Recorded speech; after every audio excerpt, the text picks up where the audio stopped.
let's talk about our backgrounds. Okay. What makes us similar? What makes us unique? What makes us different? So you want to go first? Like, what was your childhood like growing up and Yeah. all that So good stuff? I have I have the small, medium, and long story. So I'll go somewhere between small and medium. Yeah. So, but no. We'll call it a So schmedium. We're gonna yeah, go the schmedium schmedium. I'll go with side. the schmedium story.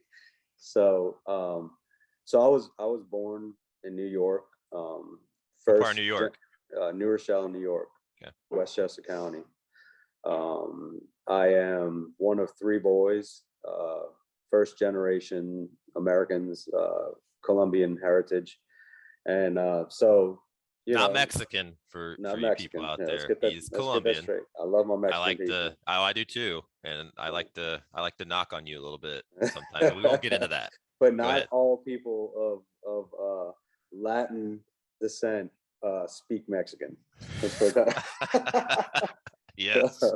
And I don't speak Colombian either. I speak Spanish. So anyway, so yeah, first generation here. A very common story, the parents come over from another country to seek a better situation, a better living for their kids and all. And so there we were in New York, grew up in a one-bedroom apartment, sometimes five of us, sometimes six of us, sometimes seven of us, if we include the dog. But anyway, so we were poor, but we were happy. Life seemed pretty normal in that situation, and so, but ultimately life started happening. Unfortunately, I had a situation in my early childhood where I was abused, and that was a situation that ultimately started to form me as in my teen years and in my early 20s, and I don't know, arguably into my 30s. So, but so I lived in New York, then we moved down to South America to Colombia, where my parents are from, where the rest of my family's from, and we lived there for 4 years during the 80s, and we all know what was happening in Colombia in the 80s, with the drug cartels and all that stuff, and we lived in Medellin.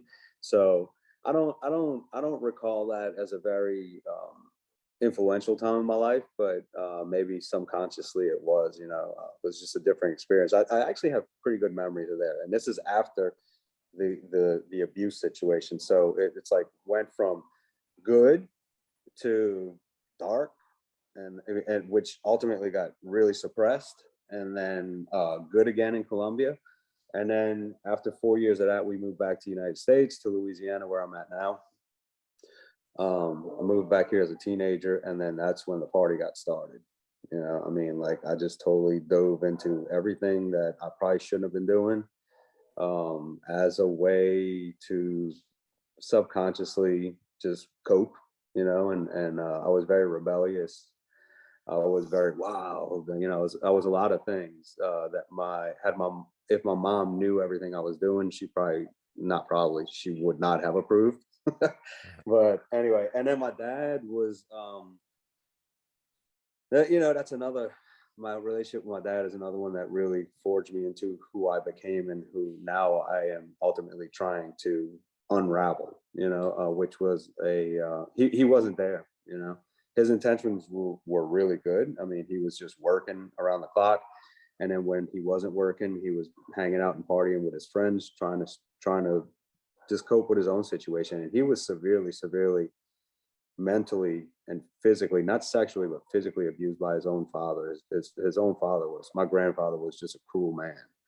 And so my dad grew up, scared, lost, did the best he could, but a lot of machismo in him too, which rubbed off on me, and affected my relationships with women, and my wife, and that's something that there's still some of that in there that we're still trying to work out. But anyhow, so that's my experience growing up. Ultimately, I joined the army. I graduated from college. I did all the right things.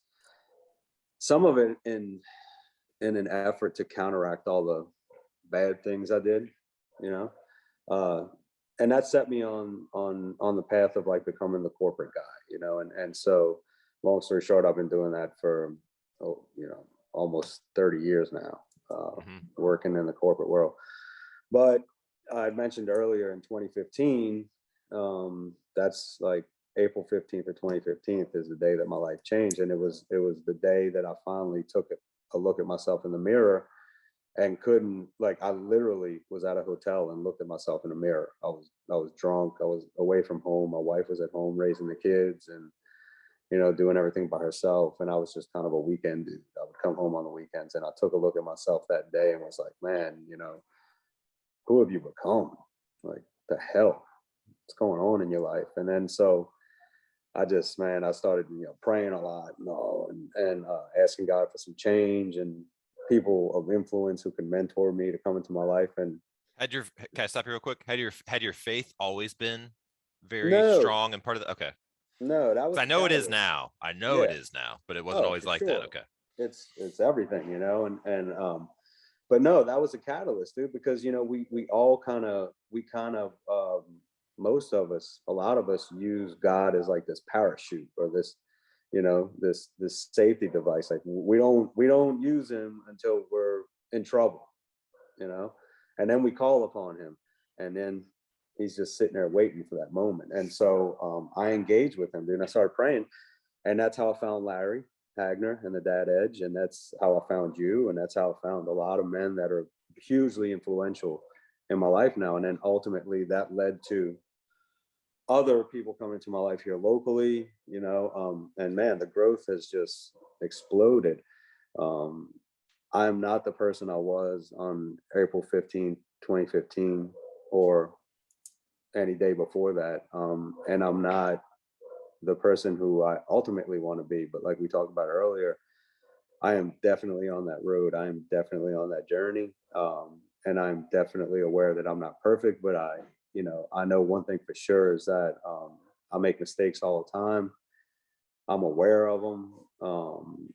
Sometimes I do a better job at course correcting than others, but we're all human. Nobody's perfect. But I'm here on this journey. And to think of like abandoning all of this, or going back to the life that I lived before, which was actually, even though it was super dysfunctional, it was very comfortable, because I really just completely 100% didn't care about anything. And when I did start caring about something, I just turned the party up, Mm-hmm. you know? So that ain't gonna happen no more. That's, I Yep. mean, that's ultimately, we all know where that leads us. So yeah, that's me in a nutshell. So, and so now, the purpose is to just get better as a husband, father, and brother, and then to pass on, that experience and those lessons to others, men and women alike.